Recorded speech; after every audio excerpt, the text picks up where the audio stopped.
बिस्मिल्लाहिर्रहमानिर्रहीम। अस्सलाम वालेकुम my dear students, I hope you all are fine.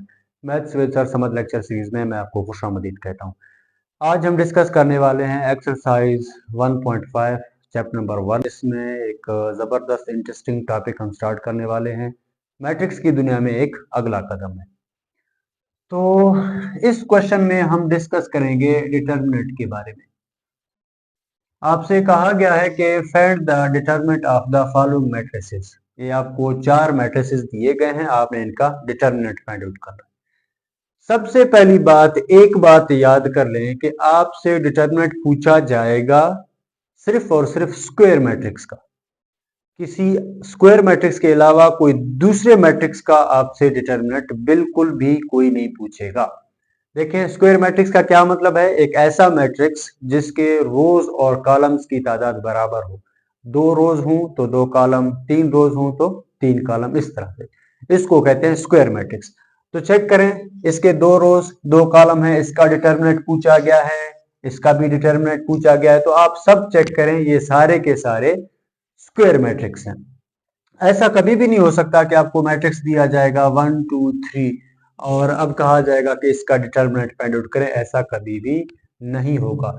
तो सबसे पहली बात तो ये हो गई, हमने ये सीख लिया कि डिटर्मिनेंट हम सिर्फ और सिर्फ स्क्वायर मैट्रिक्स का निकाल सकते हैं और किसी मैट्रिक्स का डिटर्मिनेंट हम फाइंड आउट नहीं कर सकते। पहली बात तो ये हो गई। तो अब दूसरी बात क्या है कि हम डिटर्मिनेंट फाइंड कैसे करेंगे, अब इस बात को सीखेंगे। तो डिटर्मिनेंट फाइंड आउट करने के लिए आपने क्या करना है जनाब, आपने एक बार इसको बार के अंदर लिखना है, 2 स्ट्रेट लाइन के अंदर लिखना है। Is equals to same as it is, पहले ये ब्रैकेट के अंदर लिखी हुई है, आपने इसको भी बार के अंदर लिख देना है। -1 1 2 0 और इधर भी एक बार लगानी है। सबसे पहला काम तो ये है। अब डिटर्मिनेंट निकालने का तरीका बहुत ही आसान है। आपने क्या करना है, ये जो मेन डायगोनल है, इसको क्या कहते हैं? Main diagonal. आपने मेन डायगोनल के एंट्रीज को मल्टीप्लाई करना है, फिर दरमियान में माइनस, फिर सेकेंडरी डायगोनल के एंट्रीज को मल्टीप्लाई करना है और मल्टीप्लाई करने के बाद सबट्रैक्ट करना है, आपका आंसर आ जाएगा, डिटर्मिनेंट आ जाएगा। कैसे जी? देखें, A determinant is equals to में, अब इस बात को याद कर लें प्लीज कि सबसे पहले मेन डायगोनल और फिर उसके बाद सेकेंडरी डायगोनल। पहले मेन डायगोनल को मल्टीप्लाई करना है, -1 मल्टीप्लाइड बाय 0। दरमियान में क्या आएगा? हमेशा माइनस आएगा, हमेशा ऑलवेज माइनस आएगा।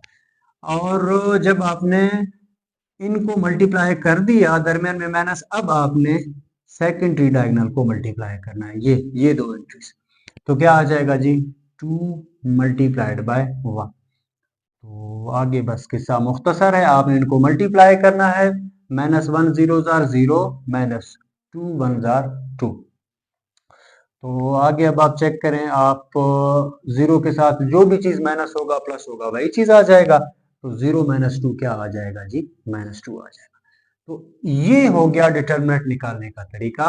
आपने ये करना है कि पहले आपने मेन डायगोनल को मल्टीप्लाई करना है, दरमियान में माइनस, फिर सेकेंडरी डायगोनल को मल्टीप्लाई करना है। तो इस तरह से हम क्या कर सकते हैं, अपना जो है डिटर्मिनेंट फाइंड आउट कर सकते हैं। चलते हैं दूसरे पार्ट की तरफ। इसका दूसरा पार्ट भी यही कह रहा है, ये सारे पार्ट्स में आपने सबके डिटर्मिनेंट फाइंड आउट करने हैं। बहुत ही आसान सा तरीका है। आपने क्या करना है, इसको भी बार के अंदर लिख देना है और जनाब इसको भी आपने बार के अंदर एक बार लिख देना है। उसके बाद क्या करते हैं, पहले मेन डायगोनल को मल्टीप्लाई करते हैं, फिर सेकेंडरी डायगोनल को मल्टीप्लाई करते हैं जी। ये आ जाएगा 1 मल्टीप्लाइड बाय -2, इनको मल्टीप्लाई किया, दरमियान में हमेशा माइनस, और फिर इन दोनों को मल्टीप्लाई किया जी, 2 मल्टीप्लाइड बाय 3। तो आगे तो बहुत ही आसान सी बात है, प्लस माइनस माइनस, 2 1 2 और ये माइनस एज इट इज, 2 3 6। अब आप मुझे बताएं क्या आएगा यहाँ पे? सिंपल सी बात है ना, माइनस माइनस प्लस, इन्होंने प्लस होना है। 6 में 2 डालते हैं, ऐड करते हैं तो कितना आ जाएगा? 8 आ जाएगा, लेकिन साइन नेगेटिव का लगेगा क्योंकि बड़ा 6 है, 6 के सामने माइनस है तो आंसर में भी माइनस लगेगा। आई होप सो ये बेसिक बातें आपको पता होंगी। अभी इसका भी डिटरमिनेंट फाइंड आउट करते हैं भाई। बिल्कुल सिंपल सी बात है, आपने सबसे पहले बार में लिखना है 3 2 3 2। उसके बाद सी डिटरमिनेंट इज इक्वल टू, वही तरीका है, पहले मेन डायगोनल को मल्टीप्लाई करना है 3 मल्टीप्लाइड बाय 2 माइनस फिर सेकेंडरी डायगोनल को 2 मल्टीप्लाइड बाय 3। इस बात को याद कीजिएगा, अगर पहले आप इनको मल्टीप्लाई करें बाद में आप मेन डायगोनल को मल्टीप्लाई करें तो समझ लो आपने गलती की है। ये बिल्कुल भी नहीं हो सकता। सबसे पहले आपने मेन डायगोनल को मल्टीप्लाई करना है और फिर आपने सेकेंडरी डायगोनल को मल्टीप्लाई करना है। ठीक हो गया जी। तो C determinant is equal to 3 2 जार 6, दरमियान में माइनस, और 2 3 जार भी कितना आ जाएगा 6। सी डिटरमिनेंट इज इक्वल टू 0। तो इस तरह से इसका डिटरमिनेंट भी आ गया। चलते हैं आखिरी पार्ट की तरफ। आसान है, आई होप सो आपको समझ में आ रही होगी, कोई खास बात नहीं है। सबसे पहले बार के अंदर लिखेंगे 3 2 1 4 और D bar is equal to main diagonal को पहले मल्टीप्लाई कर दिया 3 मल्टीप्लाइड बाय 4, दरमियान में माइनस का साइन ऑलवेज ऑलवेज, और फिर सेकेंडरी डायगोनल 2 मल्टीप्लाइड बाय 1। सो D determinant is equal to 3 4 जार 12 माइनस 2 1 जार 2, और D determinant is equal to 12 से 2 निकालते हैं कितना रह जाएगा 10। तो इस तरह से आपने क्वेश्चन नंबर 1 के ऑल पार्ट्स कर दिए।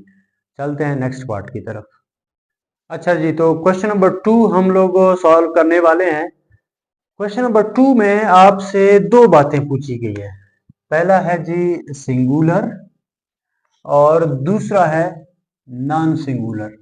ये जो दो बातें हैं ये भी डिटरमिनेंट के साथ मिलती जुलती है। सिंपल है, आपने सिर्फ जो मैट्रिक्स दिया गया है आपने उसका डिटरमिनेंट निकालना है, जिस तरह हमने क्वेश्चन नंबर 1 में निकाला था। आपने मैट्रिक्स का डिटरमिनेंट फाइंड आउट करना है और फिर देखना है जो आंसर आ रहा है वो क्या आ रहा है। अगर आंसर आ रहा है 0 तो वो मैट्रिक्स फिर सिंगुलर कहलाती है। अगर 0 के बराबर ना आ जाए, अगर कोई मैट्रिक्स हम सॉल्व करें मतलब उसका डिटरमिनेंट निकालें वो 0 के बराबर नहीं आ रहा है तो फिर वो नॉन सिंगुलर कहलाएगी। बस ये दो बातें हैं। आपसे पूछा गया कि find which of the following matrices, in matrices में से कौन सा सिंगुलर है और कौन सा नॉन सिंगुलर है। तो आपने सिर्फ डिटरमिनेंट निकालना है और चेक करना है। अगर तो आंसर 0 आ रहा है, अगर तो डिटरमिनेंट 0 आ रहा है तो वो सिंगुलर मैट्रिक्स कहलाएगी, और आंसर 0 नहीं आ रहा मतलब माइनस में है या प्लस में है, जो भी है 0 के अलावा कुछ भी है, तो वो फिर क्या कहलाएगी नॉन सिंगुलर मैट्रिक्स। चलिए स्टार्ट करते हैं। हमने सिंगुलर और नॉन सिंगुलर चेक करना है तो जाहिर सी बात है हमने डिटरमिनेंट निकालना होगा ऑब्वियसली। 3 6 2 4 बार में लिख दिया एक बार क्योंकि हम डिटरमिनेंट निकाल रहे हैं ना। पहले मेन डायगोनल को मल्टीप्लाई करते हैं 3 मल्टीप्लाइड बाय 4, दरमियान में हमेशा माइनस, और फिर 6 मल्टीप्लाइड बाय 2 क्या आ जाएगा जी। चलें इसको इरेज करता हूं मैं, 6 मल्टीप्लाइड बाय 2। अब आगे देखते हैं क्या बात बनती है। 4 3 जार 12 माइनस 6 2 जार भी क्या आ जाएगा 12, और आपका जो ए डिटरमिनेंट क्या आ गया 0 आ गया। तो अगर ए डिटरमिनेंट 0 आता है तो फिर वो कौन सा केस है, सिंगुलर का केस है। मतलब ये जो मैट्रिक्स आपने सॉल्व किया इसका डिटरमिनेंट निकाला, अब ये जो मैट्रिक्स है ये एक सिंगुलर मैट्रिक्स है, इसको क्या कहते हैं सिंगुलर मैट्रिक्स। तो आप बेशक लिख सकते हैं नीचे the given matrix is singular, या सिर्फ आप सिंगुलर ही लिख सकते हैं, या आप लिख दें the given matrix is singular. ठीक हो गया। दूसरा चेक करते हैं कि जनाब दूसरा क्या है। तो दूसरे का भी हमें सिंगुलर नॉन सिंगुलर चेक करना है तो जाहिर सी बात है उसका हमने डिटरमिनेंट फाइंड आउट करना होगा। सबसे पहले डिटरमिनेंट निकालेंगे फिर हमें आइडिया हो जाएगा ना कि ये मैट्रिक्स सिंगुलर है या नॉन सिंगुलर है। तो चलें स्टार्ट करते हैं जी। मैंने एक बार बार में लिख दिया। अब जी क्या कर रहा हूँ, पहले मेन डायगोनल को मल्टीप्लाई कर रहा हूँ और फिर सेकेंडरी डायगोनल को मल्टीप्लाई कर रहा हूँ। देखते हैं क्या बात बनती है। 4 2 जार 8 माइनस 3 1 जार 3। बी डिटरमिनेंट किसके बराबर आ गया जनाब, 5 के बराबर आ गया, और ये 0 के बराबर तो नहीं है। जब 0 के बराबर नहीं है तो फिर क्या कहलाती है नॉन सिंगुलर। आप इसके नीचे लिख सकते हैं नॉन सिंगुलर, या बेशक आप ऐसे भी लिख सकते हैं the given matrix is non singular, ये भी एक बात हो गई। पार्ट 3 की तरफ मूव करते हैं। सी डिटरमिनेंट इज इक्वल टू, एक बार बार में लिख दिया और जनाब आगे हम इसको कर रहे हैं सॉल्व, तो हमें आइडिया हो जाएगा। 7 मल्टीप्लाइड बाय 5, पहले मेन डायगोनल को मल्टीप्लाई किया, दरमियान में हमेशा माइनस।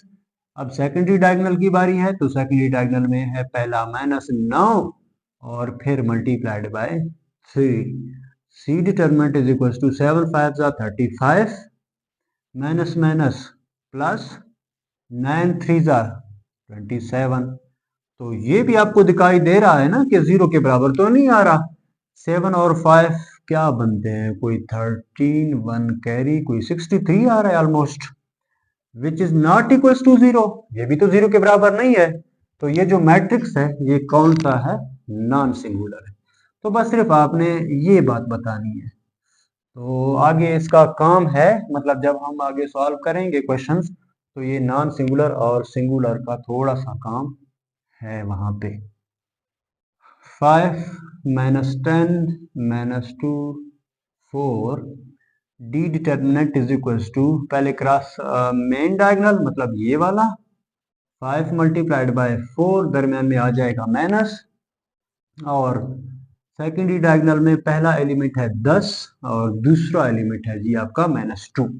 सिंपली अब करते हैं मल्टीप्लाई, और तो कोई बात बची नहीं है। 5 4 ज़र आ गया 20, माइनस माइनस हो गया प्लस, बल्कि बल्कि बल्कि इधर आप चेक करें, ये माइनस और ये माइनस क्या बनते हैं, प्लस, माइनस माइनस प्लस, और फिर माइनस प्लस क्या बनते हैं, माइनस। आपने मतलब तीनों साइंस को मल्टीप्लाई करना है आपस में। बेशक पहले आप इन दोनों को करें बाद में इसको, या पहले इनको आप कर सकते हैं, बेशक माइनस माइनस प्लस हो जाएगा, फिर प्लस माइनस माइनस। ये बात आप लोगों को पता होगी, आई होप सो। फिर 10 2 ज़र कितना हो गया, 20। सो डी डिटर्मिनेंट क्या हो गया जी, 0। 0 के बराबर आ गया तो कौन सा होता है जी, सिंगुलर होता है। तो ये जो मैट्रिक्स आपको दिया गया है ये कौन सा मैट्रिक्स है, एक सिंगुलर मैट्रिक्स है। तो आज हमने दो बातें सीखी हैं, डिटर्मिनेंट फाइंड आउट करने का तरीका और सिंगुलर और नॉन सिंगुलर मैट्रिक्स बताने का तरीका हमने सीखा है। आसान सी बातें थी, आई होप सो आपको ये बातें समझ में आ गई होगी। आज का वीडियो यहाँ पे वाइंड अप करते हैं। अपना ढेर सारा ख्याल रखिएगा। वीडियो अच्छी लगे तो लाइक शेयर और सब्सक्राइब करना मत भूलें। थैंक यू एंड अल्लाह हाफिज़।